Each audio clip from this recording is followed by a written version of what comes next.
Alrighty, welcome back to operating systems. So we are climbing up the difficulty hump again. So last few lectures were chill, now we're back on the upswing. So after this will be the hardest content of the course, and like not this lecture, but in the next week or so. Then we're pretty much smooth sailing since then. So strap in and get ready. So threads. So before we first talk about threads, I think in the first lecture I mentioned the difference between concurrency and parallelism, and that we think of them as different things.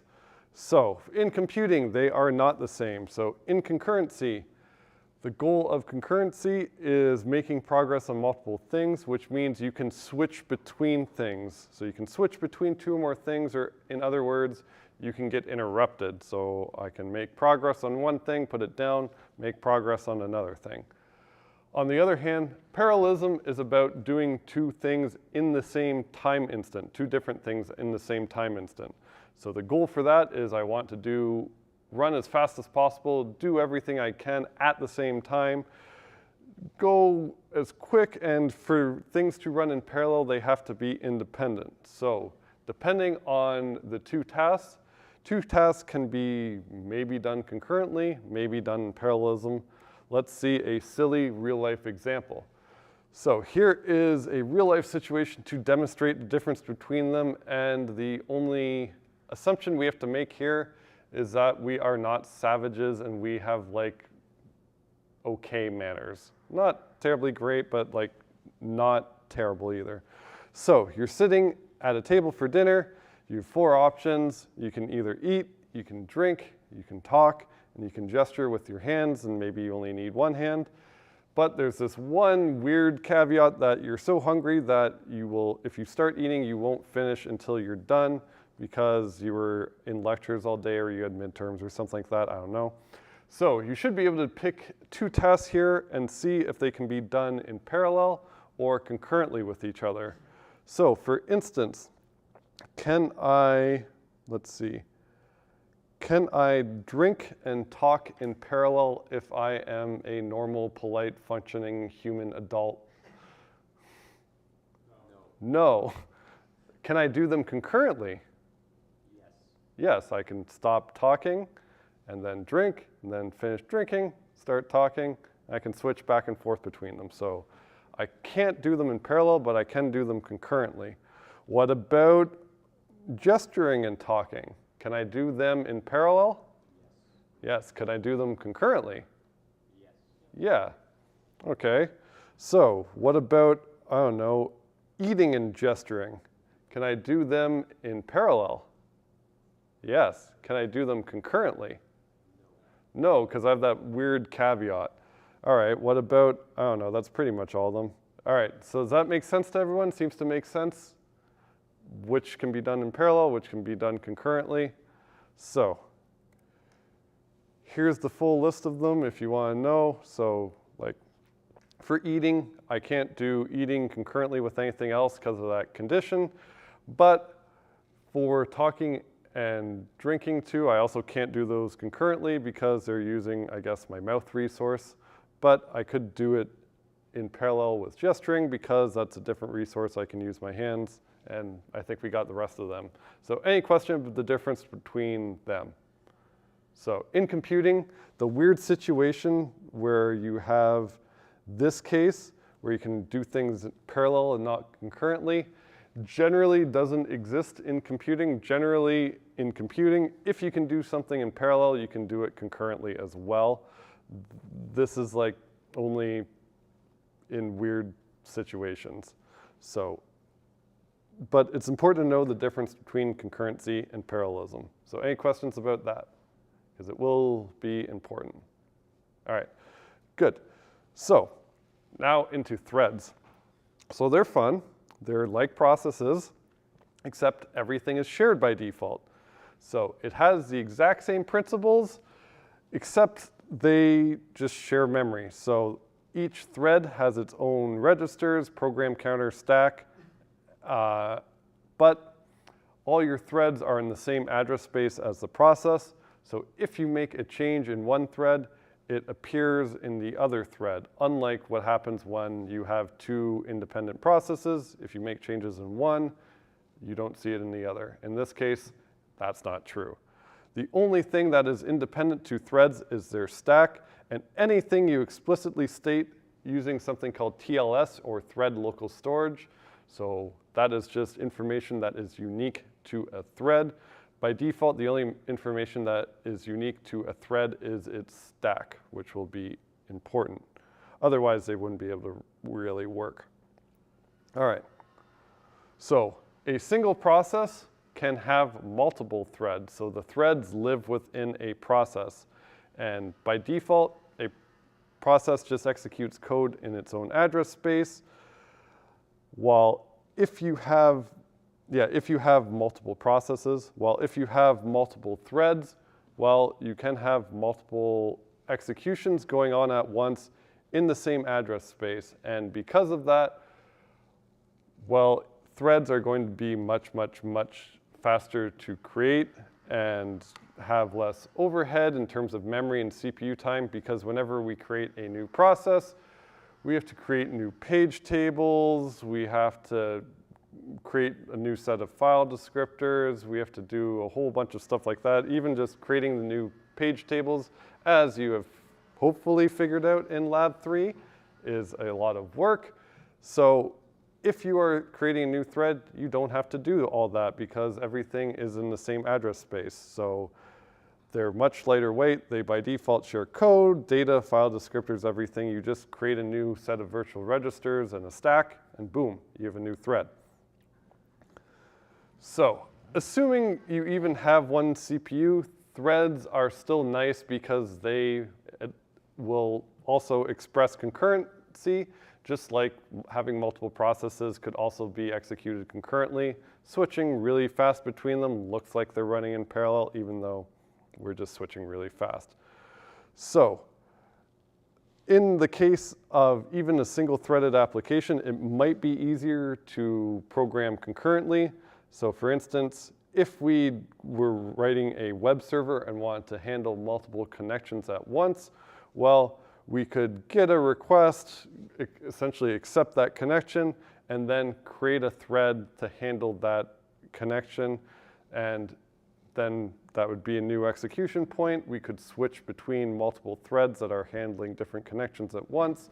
Even on a single CPU, we could switch really fast and then handle lots of web clients. We can, make the next Google or something like that. Handle thousands, just each request gets its own thread, and that's a real web server. So lighter weight than processes, here's a handy dandy table to figure out what the difference between them are. So processes have independent code data in heap, while with threads they are all shared because they are all in the same address space. Processes execute independently, and a thread lives within a process, so it does not have independent execution because, well, it can change some of the, like if you use the heap or something like that, those changes will be seen in multiple threads. It's not by default independent because they all have the same address space.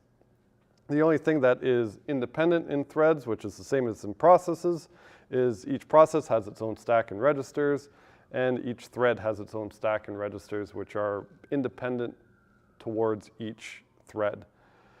Processes are expensive to create and context switch because remember, we would have to set up the page tables, and whenever we context switch between processes, we have to do things like flush the TLB and flush the caches and switch the page tables and all that, which is slow. While with threads, they are cheap to create. All I have to do is create a new stack and a set of virtual registers, and context switching is also quicker because I wouldn't have to flush the TLB between them. So most of the things stay the same.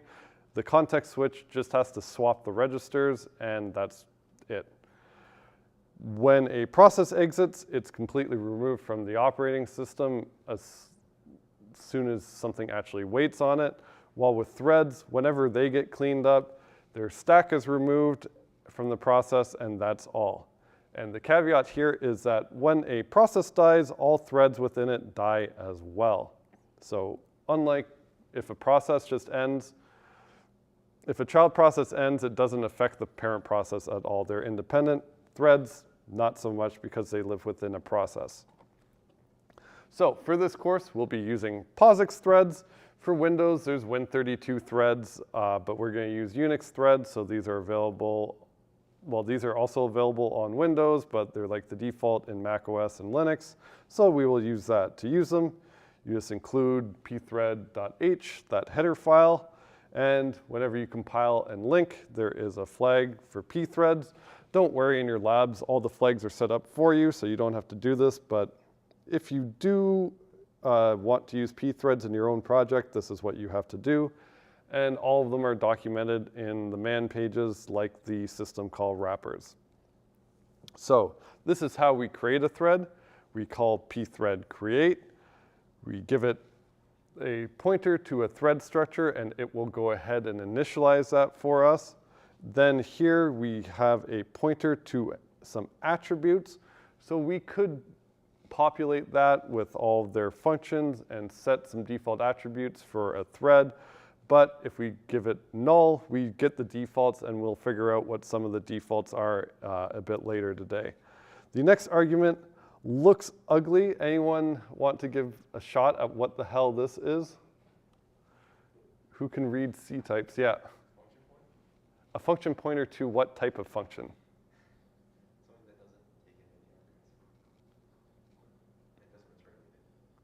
A function that doesn't take any arguments and doesn't return.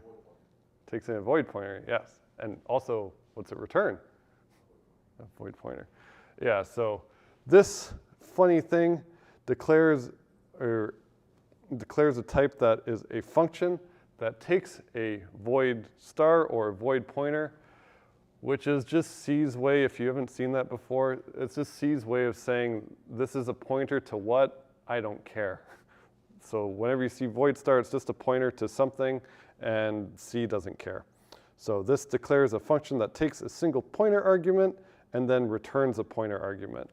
And then the fourth argument is the value of that pointer to pass to the start routine whenever it starts executing.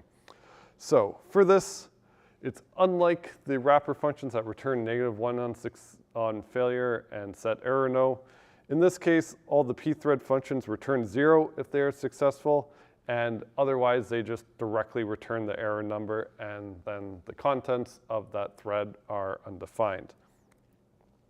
So here is how you create a bit thread, and again, it's a bit different than processes, right? Because we would have a fork, and then after the fork, we would have an if to figure out if we're the parent and the child.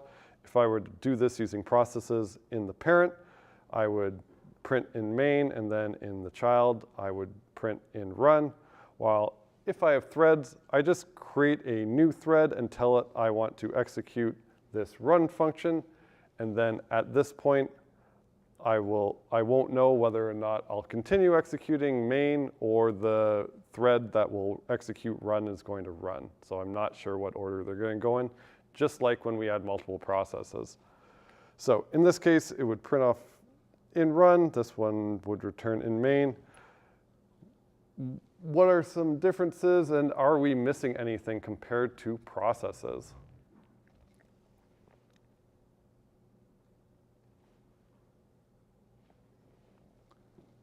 So if I set this up using processes and just printed in the child and printed in the parent, would I be a responsible adult or responsible parent?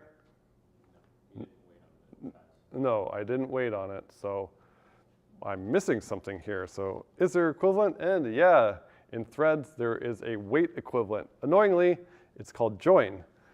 So there is a function called pthread join. You give it a thread and then a void star star, so a pointer to a pointer for the return value. And you can think of this as exactly the same as the wait call, but instead of an int and then passing an int star for it to populate, we create a void star and create a void star star for it to populate. So it's the same thing. processes by default just return an int. Threads by default just return a void pointer. Other than that, you can make the exact same substitution. So in this, you say which thread to wait on. And in this case, there is no pthread equivalent of just wait on the first thread that executes. You have to specifically say which thread you want to wait and wait for it to terminate. And then return value is the same as the wait status. Same thing, return 0 on success, error number anyways, and you are only allowed to call this on one time per thread. Multiple calls on the same thread leads to undefined behavior. If you waited on the same process twice, well, the operating system is going to know that, hey, it's already terminated, you waited on it twice, but because everything's in the same address space, the operating system knows a lot less information. Yep. Just double checking. In this case, when you say if canceled, that's from a signal, right? Or some interrupt. Oh, so pthread canceled is another thing we probably won't even get into in this course. I just put it there for information. Yeah, so you can, canceling a thread is kind of like terminating it with a signal. It's kind of equivalent to that, but we will probably never see that. All right, so let's go ahead and see our example because it's a bit strange. So code. So here was our example. So we declare in main, we created a thread, created a new thread, told it to execute run. At this point, we don't know what's going to execute. And in terms of terminology, the easiest way of thinking about threads is whenever a process starts and executing main, instead of just saying the process starts executing main, usually what we say is the main thread starts. So you can think of this, you put everything in context of threads. So by default, whenever a process starts, it starts with a main thread with only one thread that starts executing main. So we would have a main thread that starts executing. The main thread would create this thread variable, then create a new thread. So I would have the main thread and then a new thread that wants to execute run. I don't know which one is going to execute next because it's up to the kernel to decide.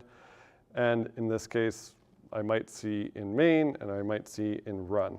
So if I go ahead and execute that, I should see something interesting. I see in main. Oops.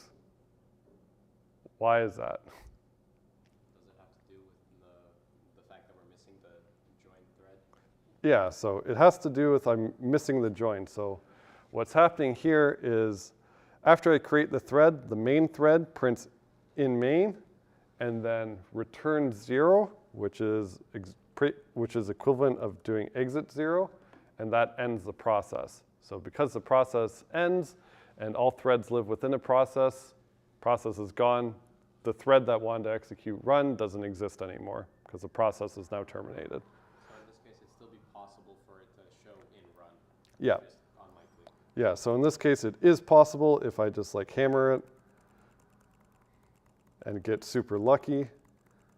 Just have like a sleep 100 at the end of the main. That's cheating. Yeah, but yeah, if I did a sleep 100 at the end, it would also work. Here, sleep 1. Oops. So if I did this, it would also work, but that's also not good because you cannot depend on that. So this is like, if you did that and you're like, it works for me, that is how you have bugs that last for 7 years because you give that to someone that executes this on a toaster and then suddenly that sleep 1 isn't good enough and then they only see one thing and then they call you, they'd be like, you have to fix my code or you have to fix your code and then you're like, oh God, what the hell? And yeah, debugging this stuff is awful. So whenever you write this, you want to make sure you are guaranteed the outcome you want. So in this case, I could sleep, but that's not guaranteed. My guarantee is if I call pthread join on thread and I don't care about the argument. So in this case, I will always see both. So if the main thread runs first, it prints in main, and then joins the other thread, which means it will wait for the other thread to terminate. At some point, the other thread will execute, print in run, and then finish, and then the main thread would go on, call exit, exit from the process. So now in this case, I should always see both messages, and I'm not getting unlucky this time. So we're also not guaranteed the order of them. So at least in the last lecture, I saw in run once first and then in one, but we're not that lucky. Then question, which process do all threads live in? So threads just live within a process. So by default, when a process starts, it has one thread. And then if you create other threads in that process, they live within that process. So as you can see, this will get fun if I have a process with multiple threads and then I fork, and then that process makes multiple threads and da-da-da-da-da. That's when this course gets real fun. So once we combined everything together. Yeah. Does pthread join, is it blocking? Yeah, pthread join blocks. Yeah, just like wait blocks, pthread join will block. But it will block the main thread. All right, any other questions about this? Lots of fun. It's most thread things, aside from threads living in a process, most of the things have like a one-to-one equivalent. So let's get back. So yeah, here is our previous example that waited properly.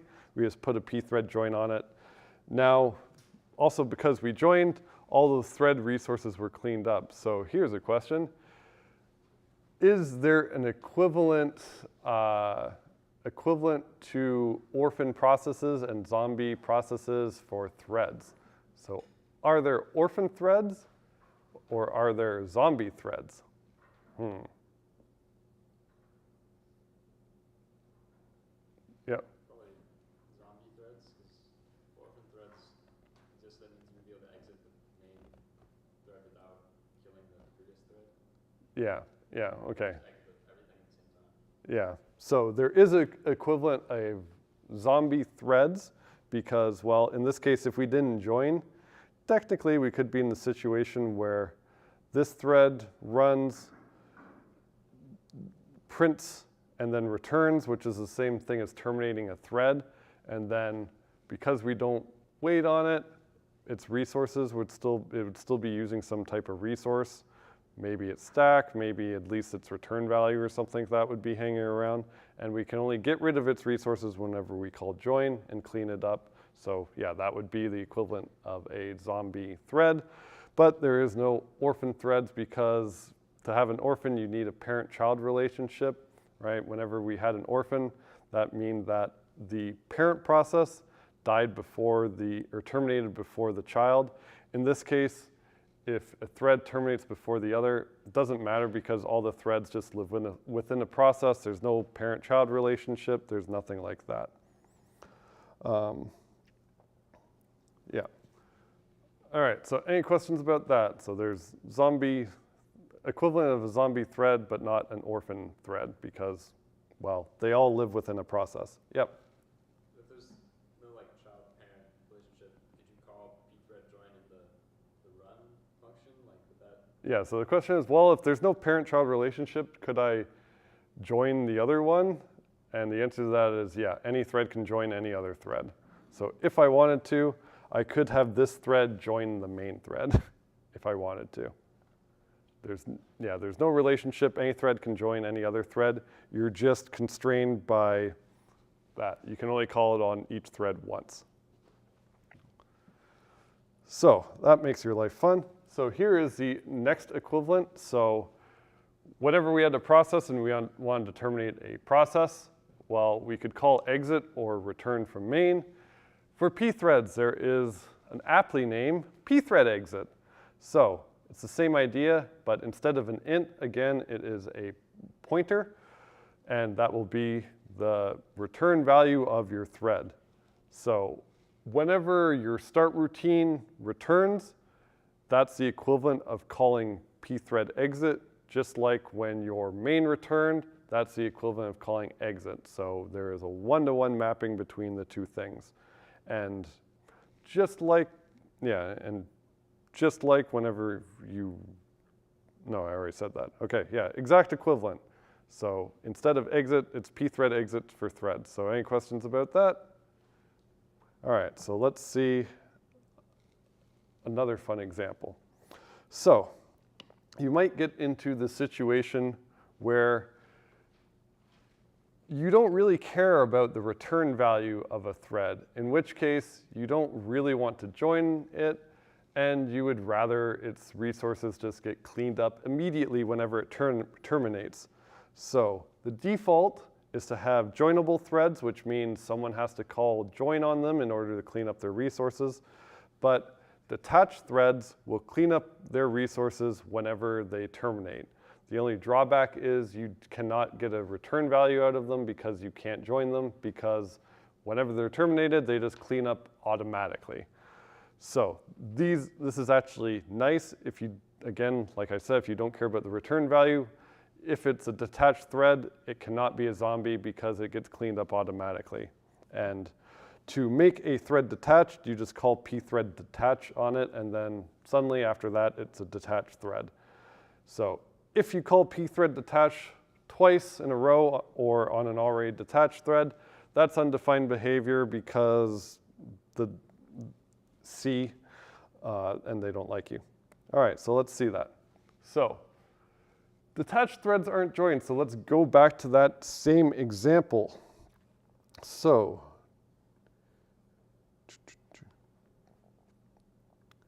here is that same example. So the only difference is after I create the thread, I detach it immediately, and then otherwise I have my main thread that wants to print in main, and then the new thread that wants to print in run.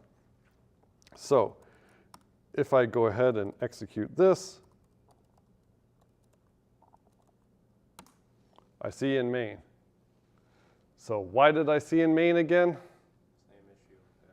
Main ends first, and they can kill the thread. Yeah, same issue. My main thread finished first. It reached this return 0, which is the same as exit, which gets rid of the process, so gets rid of the threads. So before, my solution was to join right here, right? And I made sure it finished. So what the hell am I going to do now? I can't join it. It's detached. What option do I have? So this is where it is good to think of the main thread as just another thread. So there is a nice property about the pthread threading library in which it keeps track of all the threads. And if you just exit a thread, it won't exit the process until there are no more threads remaining. So in fact, in main, I should have just called pthread exit here. Then in this situation, if the main thread runs first, it would print in main and then call pthread exit. So now the main thread is just finished, but there's another thread that can run, the one that was going to call run, and the library is smart enough to know that, hey, well, I shouldn't terminate the process yet. And then this thread will eventually run at some time. Then it will return from null, which is again like a pthread exit. And then this library is going to know that, oh, there's no other threads. I can just terminate the process now. So if I go ahead and compile that, I will get both messages every single time. And you'll also implement this in Lab 4. So in Lab 4, you're making your own threading library. So that will be fun. It's actually it's not that bad. It's fun. Don't worry about it. All right, any questions about this?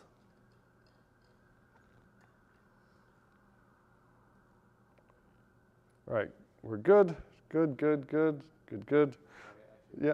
Just quickly, obviously, we can call the detach within the run function, right? Yeah. Like we can get a thread to just detach itself. Oh, so in this case, yeah, I could call detach here, but in this case, that would be calling detach twice on the same thread. Yeah, you'd remove it from me. Yeah. I'm just saying. yeah, You could have moved it into the actual Yeah, a thread can detach itself if you want, because if you want to get a reference to yourself, there's this pthread self, so that will return you yourself. So yeah, you could detach yourself if you really wanted to. All right. Any other questions about that? Concerns? Looks fun? Yeah, threads make your life fun. All right, so let's go into some other examples then. So let's first illustrate that they are slower, and hopefully my laptop doesn't act weird. So here, in this, if I want to see that, hey, creating threads is way faster than creating processes, well, in this case, I will fork 50,000 times. So in my code, all I do is I would have a for loop that goes 50,000 times. I call fork, check for errors. If I'm the child process, I immediately exit, so I'm just creating the child process doesn't do anything. And then in the parent, I just wait on the child. So if I run that, I can see how long it takes to create 50,000 processes. This should take like 6-ish seconds, 6.6 seconds. So pretty slow. So the thread version of it does the same thing, creates 50,000 threads. In here, I do pthread create, and I set attributes here, but we can ignore them for now, and we'll probably never use them. Then here I tell it to execute a start routine, give it no argument, and the run function just returns 0, or I should have just wrote return null. Same thing, because null is 0. And then after I create the thread, I check for errors, and then I just join it. And then I just do that 50,000 times. So how much faster are threads? So it turns out there's a lot of waiting, and my computer's, oh, there we go. So here, the total time is 4 seconds, but you can see like the user time is much quicker. It's only 0.9 seconds as opposed to like 3.8. So they also use like only 32% of my CPU instead of 90% for processes. So they are overall much faster. So any questions about that? That's fun stuff. Okay. All right, so, whoops. Didn't see that. All righty. So you can use attributes that are used there to get and set thread variables. So how you do that is you just create this attributes structure, then you can initialize it using their function, and then you can ask what the default parameters are. So for instance, you can ask what the default stack size is. There's also setters if you want to set the stack size to something different, for example. In this case, all it does is print whatever the stack size is. And if I run this on Linux, I can see that by default, my stack size is 8 megabytes. So if you want to fix your Stack Overflow error, hey, just give yourself more stack space, and you can buy yourself a bit more time if you really want. With this, you can also use the attributes to set the state to joinable or detached, so you don't have to call the detach function. So in here, there's like one of the fields that's called detached state. You can make it pthread create joinable. So that will make sure that the thread is joinable. You could pthread create detached, and so you don't have to do the separate detached step. It's kind of up to you, but generally you write a lot of code with that and it looks kind of ugly. That's why they just created pthread detach, so you don't have to deal with the attributes. All right, so we can compare them too. So previously we had an example where we created multiple forks. So, So when we created multiple forks, let's see, we could have a for loop that creates a new process that gives it an ID. So each time through this loop, I is 1, 2, 3, 4, and then in the new process, it forks. So because it forks, they're exact copies at the time of the fork. So the first time through, ID is going to be 1, then ID is going to be 2, then ID is going to be 3. So if we are the parent, we just immediately return from this. We're done creating the new process. Otherwise, we check for errors. And then in the child process, we'll simulate doing some work. So this just has a for loop that executes 10 times, and it says what the process is doing, what step of the iteration it's on, and then sleeps for a bit. So if we go ahead and run that,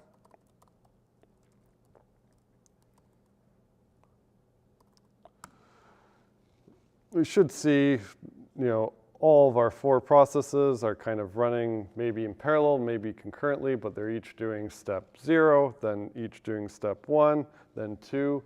Slightly different orders, but all the 1, 2, 3, the last part is going to be sequential within the same process, but between processes, we don't really know what the order is going to be. So here we go, all the things happen, and that's lots of fun, so we know how to do that. The fun one is if we do the exact same thing using threads.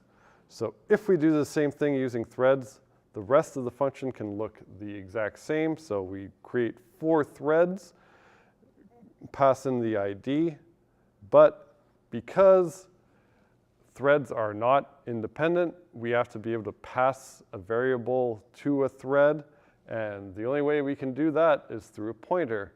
So to pass some information to a thread, I can't just depend on them being independent and copies at the time of the fork, because they're not. They're all in the same address space.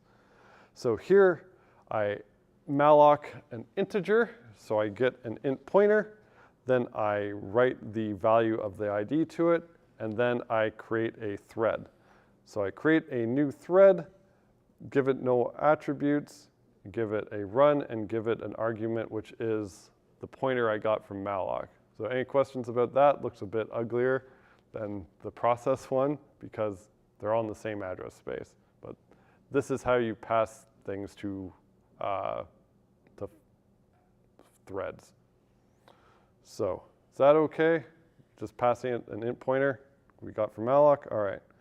So in the run, well, because void star is just C's way of polymorphism, I guess, and like an I don't care pointer, well, we know it is actually an int pointer, so we can cast the argument to an int pointer and then dereference it and read the value from it. So we read it into ID, which is just a local variable, so it's on this thread stack, so it's independent to this thread. So we get ID in this variable, ID, and then after that, we don't need the memory anymore, so we should free it. So this where memory management gets funner, because the main thread did malloc, and then passed the data to the child, or not the child, so the thread it created, and then the thread it created has to call free.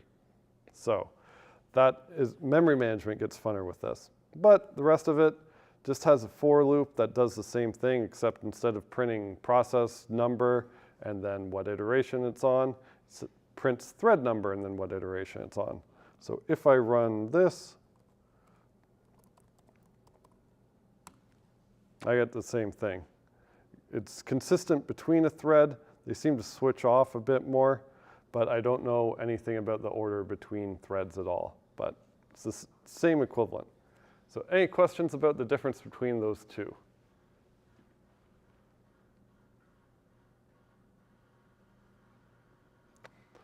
Nice. They seem to always work on this thing. All right, no questions? We're all good? Cool.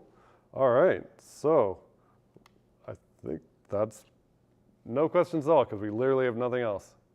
All right, yeah? Could you just go back to the multiple fork example? Multiple fork, yeah. I just kind of wanted to see it again. I don't know. It's not in the GitLab, I guess. Yeah, it is. So it's in that materials directory, lectures 04. Oh, it's 04. Yeah, the multiple fork one is before. So I think, yeah, we might have executed it quickly and didn't really look at it, but it's actually in the 04. Yeah, so Yeah, don't worry. You have all the code from the lectures. If you don't, yell at me because you should. All right, so we're good. It's Friday. We can go home. Sweet. All right, I will summarize then. So threads enable concurrency.